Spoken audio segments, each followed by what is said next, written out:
আল্লাহর রসুল বুঝাইতে চেষ্টা করছেন, আমার উম্মত যদি বোঝে তো 3 ওয়াক্ত নামাজ কখনো ছাড়বে না। বাকিগুলা একা পড়তে পারে, কিন্তু 3 ওয়াক্তের জামাত কখনো ছাড়বে না। বাকি 2 ওয়াক্ত একা পড়া নিতে পারে, এটা হইতে পারে, কিন্তু 3 ওয়াক্তের জামাত কখনো ছাড়বে না। একটা হলো ফজর, একটা হলো আসর, একটা হলো এশা। 3 ওয়াক্তের নামাজ কখনো ছাড়বে না। এই জন্য আল্লাহ রসুল বলছে, লাউ ইয়ালাম উম্মতি মা ফিল আতামাতি ওয়াল ফজরি, আমার উম্মত যদি জানতো এশার নামাজ আর ফজর নামাজে কি রাখা আছে, লাউ আতাউহু হাবওয়ান, বুখারী শরীফে আছে, সে হামাগুড়ি দিয়ে মসজিদে আসতো যদি জানতো। দ্বিতীয় বুখারী শরীফে আছে, মান সাল্লাল বারদাইন দাখালাল জান্নাহ, যে ফজর আর আসর বাজমাত পড়তে থাকলো জান্নাত অবধারিত। ইন্না কুরআনাল ফজরি কানা মাশহুদা। হ্যাঁ, ফজরের নামাজ কি জানেন?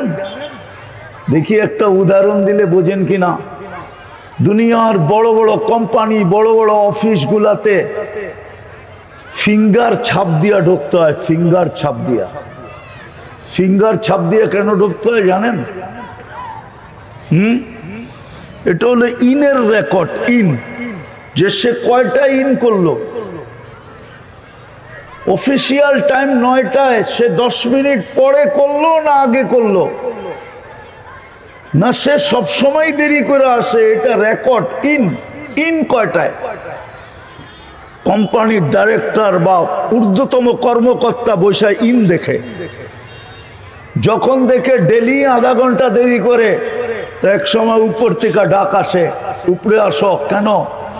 তখন দেখানো হয়, সিসি ক্যামেরা খুলে দেখানো হয়, কম্পিউটারে দেখানো হয়, তোমার 30 দিনে 30 ঘন্টা দেরি, তোমার ইনে দেরি। তুমি ইন করতে দেরি করতেছো কেন?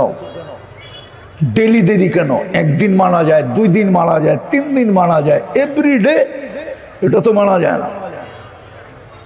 হয়তো দেখা যায় তার হাত চাকরি গুটায়া তার হাতে দিয়া বলে আউট, চলো। ফজরের নামাজ হইল ওই ফিঙ্গার ছাপ। আপনি আজকের দিনে ইন করলেন, ইন, এটা ইনের নামাজ, ইনের রেকর্ড। আল্লাহর কাছে ইনের রেকর্ড হইতেছে। অথচ ফজরের নামাজের সবচেয়ে কম মুসল্লি।